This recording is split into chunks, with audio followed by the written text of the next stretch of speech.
मुसलमानों को भी नहीं पता ये सच। पूरी दुनिया में अपनी पकड़ बना चुके इस्लाम धर्म के बारे में आप सभी जानते होंगे, लेकिन क्या आपको इस धर्म का असली सच पता है? क्या आपको ये मालूम है इस्लाम धर्म में की जाने वाली चीजें आखिर क्यों होती है?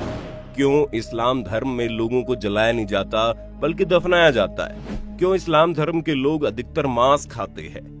आज की हमारी वीडियो में आपके सभी सवालों के जवाब मौजूद है, जहां हम आपको इस्लाम धर्म की उस सच्चाई से रूबरू करवाने वाले हैं जिसे जानकर आपके होश उड़ जाएंगे।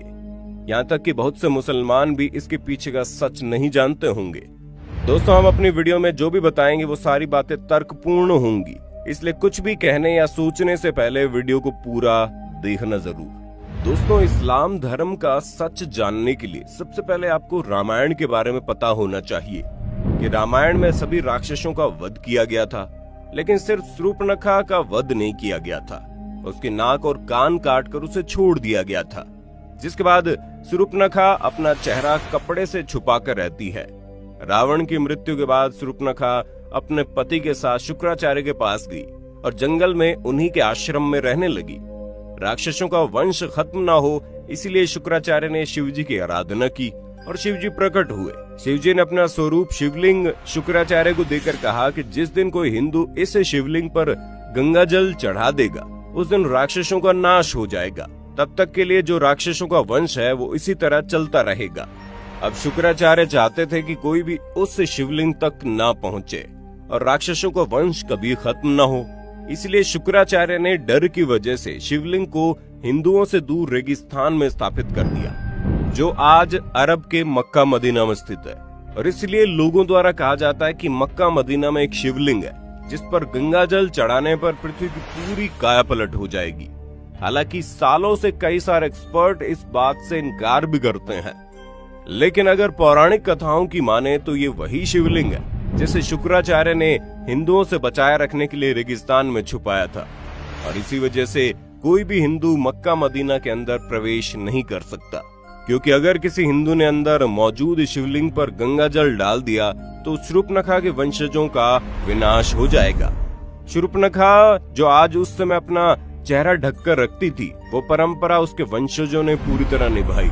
आज भी इस्लाम धर्म को मानने वाली औरतें अपना चेहरा ढक कर रखती हैं, और ये सुनकर आपको धक्का जरूर लगेगा, लेकिन शूर्पणखा के वंशज आज मुसलमान कहलाते हैं, क्योंकि शुक्राचार्य ने उन्हें वरदान दिया। इस वजह से विशेष तौर पर मुसलमान शुक्रवार को महत्व देते हैं। इन सारी चीजों को जानने के बाद आपके दिमाग में सिर्फ एक सवाल आ रहा होगा कि आखिर इस्लाम कैसे पैदा हुआ। तो दोस्तों, आपको बता दें, इस्लाम कोई धर्म नहीं है, वो एक मजहबी दिनचर्या है। दोस्तों, वहाँ पर मजहब का मतलब होता है अपने कबीले के गिरोह को बढ़ाते चले जाना, यानी कि अपने कबीले में रहने वाले लोगों की संख्या को बढ़ाते रहना।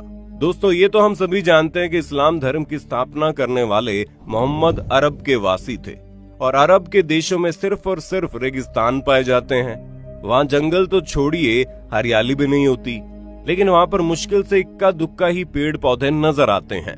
और इसी वजह से वहाँ पर लोगों के मरने के बाद उन्हें जलाने के लिए लकड़ियां न होने के कारण मृत शरीर को जमीन में दफना दिया जाता है। अब रेगिस्तान में हरियाली तो है नहीं, इसी वजह से वहाँ पर हरा चटक रंग देखकर इंसान चला जाता है, जो कि सूचक का काम करता है।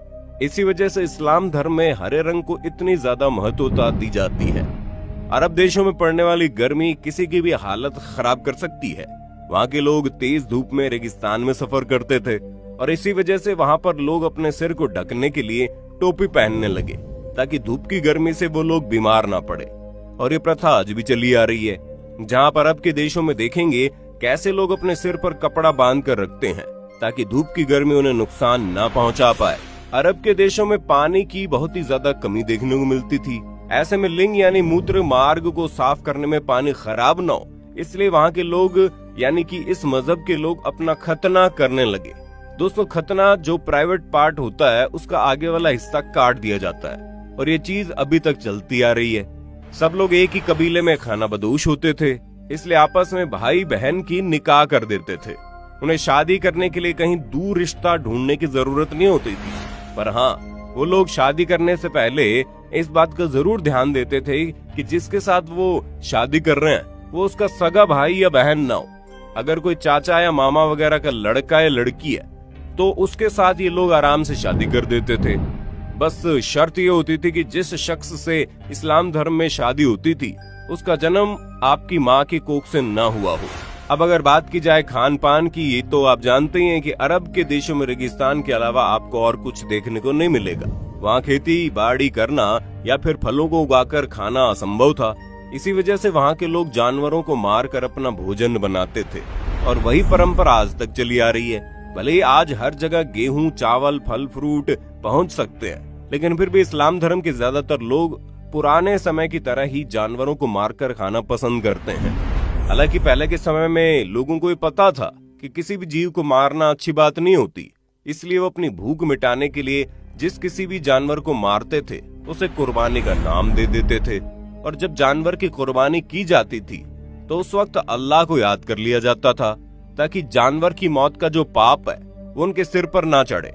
ये चीज धीरे धीरे बढ़ती गई और एक प्रथा में बदल गई और अब तो इसे दुनिया भर में त्योहार की तरह मनाते हैं, जहां जानवरों की कुर्बानी करके लोग उसे खाते हैं। वैसे आज लोग इन सारी चीजों के बारे में नहीं सोचते और किसी भी जानवर को खाने में बिल्कुल भी संकोच नहीं करते। अब ये बात तो आप अच्छे से जानते हैं कि रेगिस्तानी इलाके में मूर्ति वगैरह को बनाने के लिए मिट्टी नहीं मिलती, इसलिए जिसकी वजह से इन्होंने मूर्ति पूजा को अपने कबीले से यानी अपने मजहब से खारिज कर दिया। कबीले को एक जगह से दूसरी जगह लगातार आना जाना रहता है, इसलिए वो लोग कम बर्तन रखते थे और एक ही थाली में 4-5 लोग बैठकर खा लेते थे। मुसलमानों के कबीलों की संख्या को अधिक से अधिक बढ़ाया जा सके, इसलिए कबीले में एक आदमी को 4 शादियां करने की इजाजत थी। अब अगर इन सारी बातों पर गौर किया जाए तो इससे ये चीज साफ होती है कि इस्लाम कोई धर्म नहीं है बल्कि कबीला है, जिसे सिर्फ जनसंख्या को बढ़ाने के लिए बनाया गया है। और इसके जो नियम है वो उनके सिद्धांत नहीं बल्कि इनकी दिनचर्या है। जिस तरह वातावरण इन्हें मिला उस हिसाब से इन लोगों ने जीना शुरू कर दिया और आज भी वातावरण और आसपास का माहौल बदलने के बावजूद ये लोग उसी तरह से अपनी जिंदगी बिता रहे हैं। दोस्तों, हमने आपको इस्लाम से जुड़ी जितने भी बातें बताई है वो सारी सच्ची है, तभी तो आज इस्लाम धर्म को मानने वाले लोगों की जनसंख्या लगातार बढ़ती जा रही है, जिस पर चाहकर भी कोई रोक नहीं लगा सकता। और जिस हिसाब से मुसलमानों की संख्या बढ़ती जा रही है उसे देखते हुए ये कहना गलत नहीं है कि आने वाले कुछ ही सालों में दुनिया में सबसे ज्यादा मुसलमानों की आबादी देखने को मिलेगी। अब हमारे बहुत से मुसलमान भाई बहनों को ये सारी बातें सुनकर बुरी लग रही होंगी, हम उनके धर्म को इस तरह से कह रहे हैं, पर दोस्तों हमारा इरादा किसी भी धर्म को ठेस पहुंचाना नहीं है, बल्कि हम तो आपके सामने कुछ ऐसे फैक्ट्स रख रहे हैं जो पूरी तरह से लॉजिकल है। और अगर आप उस पर गौर करेंगे तो आपको समझ में आएगा कि हम जो कह रहे हैं वो वाकई में सच हो सकता है।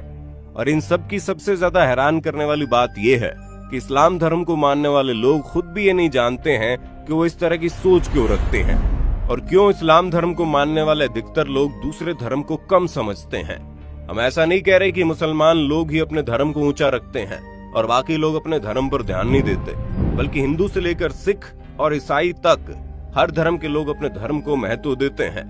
किसी भी धर्म में, फिर चाहे वो इस्लाम धर्म ही क्यों ना हो, उसमें दूसरे धर्म को नीचा दिखाना नहीं सिखाया गया है। लेकिन फिर भी मजहब के नाम पर दंगे होते हैं, जबकि चाहे हिंदू हो या मुसलमान, किसी को भी ये नहीं पता कि उनकी शुरुआत कहां से हुई और जो सिद्धांत और नियम कानून वो सीख रहे हैं वो किसने बनाए और किस लिए बनाए। लोग तो सिर्फ आंख बंद करके अंधों की तरह उन्हें मानते जा रहे हैं, परंतु उसके पीछे का सच किसी को नहीं पता। अब आपका इसके बारे में क्या कहना है कमेंट में बताना और इसी तरह की वीडियोस को देखते रहने के लिए चैनल को सब्सक्राइब करना बिल्कुल ना भूलें। धन्यवाद।